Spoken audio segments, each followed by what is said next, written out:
একদিন সিংহ তার গুহার সামনে বসে আরাম করে রোদ্দুর পোহাচ্ছিল। ঠিক সেই সময় হঠাৎ একটি শিয়াল ছুটতে ছুটতে এসে বলে, মহারাজ, আমাদের রেশন গুহা থেকে সব চুরি হয়ে যাচ্ছে। যেখানে রেশন আমাদের জমা হয়েছিল সেখান থেকে সব রেশনকে রাতের বেলায় এসে চুরি করে নিয়ে যাচ্ছে। আর আপনি এখানে নিশ্চিন্তে বসে আছেন আর আমাদের জমানো খাবার সব চুরি হয়ে যাচ্ছে। আপনি কিছু একটা করুন মহারাজ। কেন? আমি তো ওখানে পাহারাদার রেখেছিলাম গাধাকে। গোয়ার সামনে গাধা পাহারা দেয়নি, সে কোথায় গেছে? আমার তার কাছে নিয়ে চলো এখনই। ঠিক আছে মহারাজ, আমার সাথে আসুন, আমি নিয়ে যাচ্ছি গুহার সামনে, আপনি নিজের চোখে দেখবেন। চলুন। গাধা বল, এসব কি করে হলো? আমি তোমার উপর বিশ্বাস করে এই গুহার দায়িত্ব তোমার উপর ছেড়ে দিয়েছিলাম পাহারাদার হিসেবে। এসব কি করে হলো আমাকে বলো। রাজামশাই, আমার কিচ্ছু মনে নেই। আমি আমার নিজের দায়িত্ব পালন করছিলাম, কিন্তু হঠাৎ করে কখন আমার ঘুম পেয়ে গেল। রাজামশাই, আমার ভুল ছিল।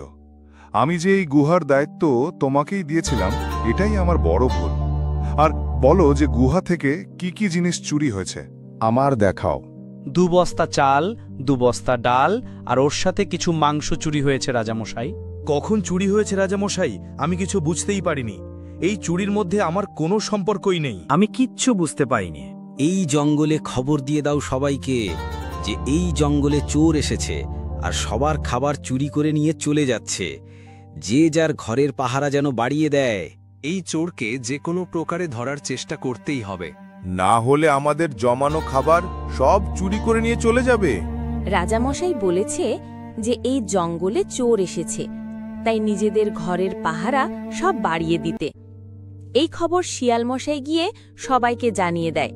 রাজামশাইয়ের ঘোষণার পর সবাই সবার ঘরের সামনে রাত জেগে পাহারা দিতে থাকে, যাতে চোর এসে তাদের জমানো খাবার সব চুরি করে নিয়ে যেতে না পারে। ওদিকে গাধা পাহারা দিতে থাকে। এত বছর ধরে আমি এই গুহার সামনে পাহারা দিচ্ছি, আমার তো কোনোদিন ঘুম আসে না। আমার হঠাৎ করে কালকের ঘুম এলো কি করে? আমি কিচ্ছু বুঝতে পারছি না। আজকের দেখি আমার চোখে ঘুম আসে কি করে। ভালো করে পাহারা দেব সারা রাত জেগে। চোরকে আজ রাত্রি আমি ধরবই ধরব। দেখি আজ রাতে কে চুরি করতে আসে। আকাশে চাঁদ, তারা ও উষ্ণ ঠান্ডা আবহাওয়া। পরের দিন সকাল হয়। গাধা, আবার তুমি কি করে ঘুমিয়ে পড়লে? খাবারের গুহা থেকে কিছু চুরি হয়েছে নাকি? আমাদের খাবারের গুহা থেকে প্রত্যেকদিন খাবার চুরি হচ্ছে, আর তুমি আবারও ঘুমাচ্ছ? কি করে এত ঘুম আসে তোমার চোখে? আমি তো সারা রাত আগুন জ্বালিয়ে জেগেছিলাম, কিন্তু কি করে ঘুম এলো আমার চোখে আমি নিজেই বুঝতে পারছি না। রাজামশাই, আমার মনে হয় এই চোর খুব বুদ্ধিমান। গুহার মধ্যে চলো, তোমার এই ঘুমানোর জন্য সেই চোর আবার রেশন চুরি করে নিয়ে চলে গেছে কি দেখি। চলো। অলস গাধা। তারপর রাজা শেরসিংহ আর গাধা দুজনে মিলে গুহার মধ্যে গিয়ে তাদের খাবার গিয়ে দেখে তাদের রেশন আবার চুরি হয়েছে। রাজা শেরসিংহ বলে, দেখো গাধা, তোমার অলসতার কারণে আবার চুরি হয়েছে। আমার বড় ভুল ছিল তোমাকে এই গুহায় দায়িত্ব দিয়ে। তুমি সারা রাত পড়ে পড়ে ঘুমাচ্ছ, আর এইদিকে চোরেরা সব সাফ করে দিচ্ছে। বিশ্বাস করুন রাজামশাই, আমার ঘুমানোর কোনো ইচ্ছাই ছিল না, কিন্তু হঠাৎ কি হলো? আবার আমাদের জমানো খাবার চুরি হয়েছে।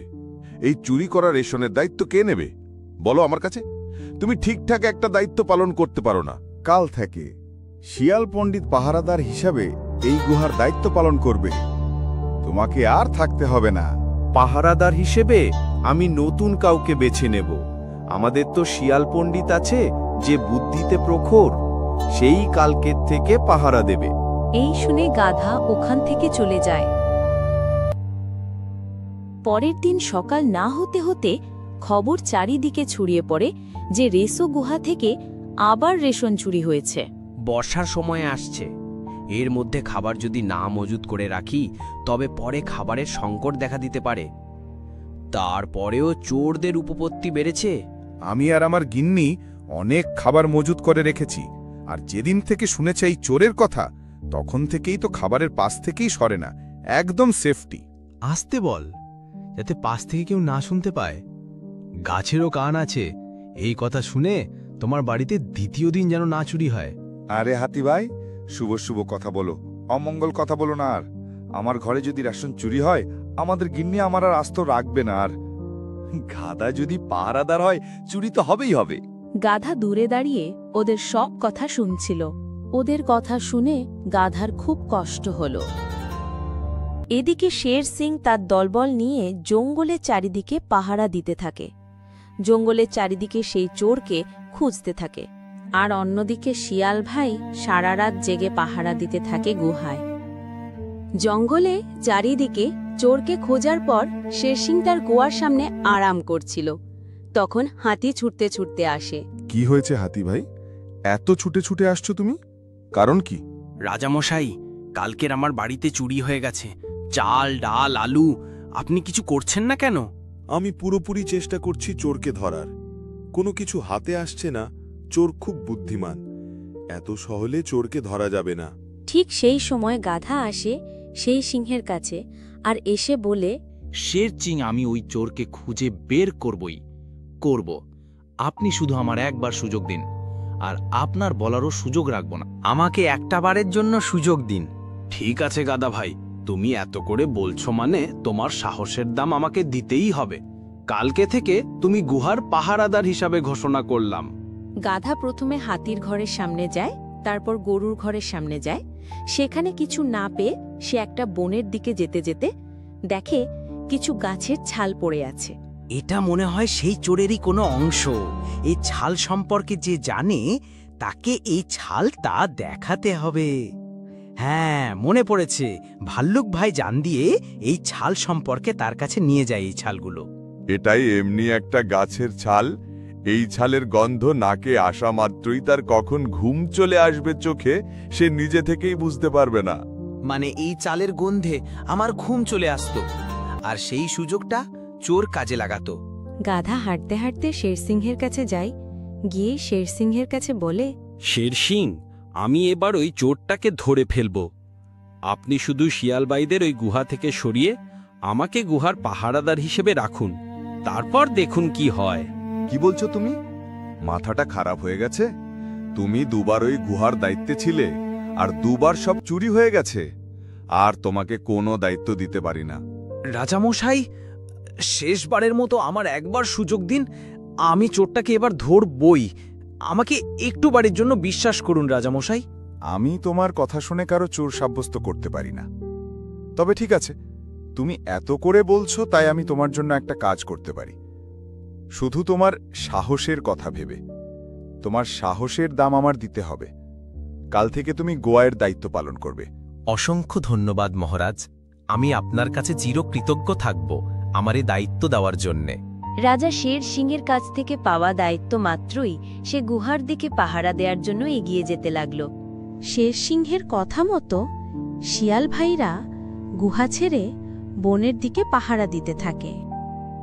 আর ওদিকে গাধা ভাই গুহার পাহারা দিতে যায়। আবার রাতের উষ্ণ আবহাওয়ায় গাধা ভাই আবার ঘুমিয়ে পড়ে।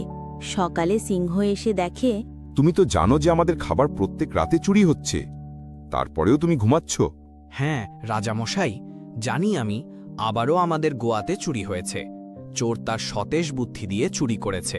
তুমি আবার চোরের নামে গুণগান গাচ্ছ। আমি অত কিছু শুনতে চাই না। বলো, চোরকে কে চুরি করেছে? হ্যাঁ রাজামশাই, আমি চোরকে ধরব ঠিক। আমাদের কিন্তু এখনও একটা কাজ করতে হবে। আমাদেরকে এখনই শিয়াল পণ্ডিতের কাছে যেতে হবে। চলুন রাজামশাই, আমরা শিয়াল পণ্ডিতের কাছে যাই। তখন রাজামশাই আর গাধা দুজনে মিলে শিয়াল পণ্ডিতের কাছে যেতে লাগে। শিয়াল মশাই, চোরদের ধরার জন্য আপনার সাহায্যের প্রয়োজন। আপনি সাহায্য করবেন আমাদের? হ্যাঁ, অবশ্যই সাহায্য করব আমি। চোরদের ধরার জন্য আমি সব রকম সাহায্য করতে রাজি। বলুন, কি সাহায্য করতে পারি? কার ঘরে থেকে রান্নার বেশি সুগন্ধ বাড়াচ্ছে সেটা এসে আমাকে বলুন। তারপর গাধার কথা মতো শিয়াল ভাই সেই সুগন্ধের খোঁজে বেরিয়ে পড়ে, প্রত্যেকের বাড়ির সামনে যায়। যেতে যেতে তার নাকে একটা সুগন্ধ ভেসে আসে। সেই সুগন্ধ শুকতে শুকতে সে গিয়ে পৌঁছায় এক বাঁদরের ঘরের সামনে। এ তো বাঁদর ভাইয়ের ঘর।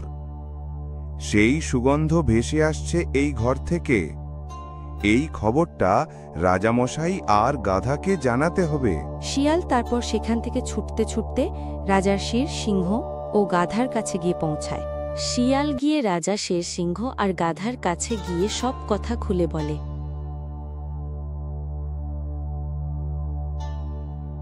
শিয়াল ভাই গিয়ে রাজা শের সিংহ আর গাধাকে সেই সুগন্ধ ঘরের সামনে নিয়ে আসে। আরে, এ তো বাঁদর ভাইয়ের ঘর। এখনই ওকে ডাক দিচ্ছি। বাঁদর ভাই, বাঁদর ভাই, বাইরে বের হও। বলো মহারাজ, কি হয়েছে? ডাকছেন কেন? আর আপনারা এতজন এখানে কি করছো? আমরা একটা সুগন্ধকে খুঁজছি, আর সেই সুগন্ধ তোমার ঘরে থেকেই আসছে। বেশি প্রশ্ন করতে হবে না মহারাজ। এই এতদিন যা চুরি হয়েছে সব চুরি করেছে এই বাঁদর ভাই। সব চুরির মাল বের কর। না না, আমি চুরি করিনি মহারাজ। তারপর তার ঘরের থেকে চাল, ডাল, মাংস যা চুরি করেছিল শিয়াল ভাই সব কিছু তার ঘরের থেকে বের করে।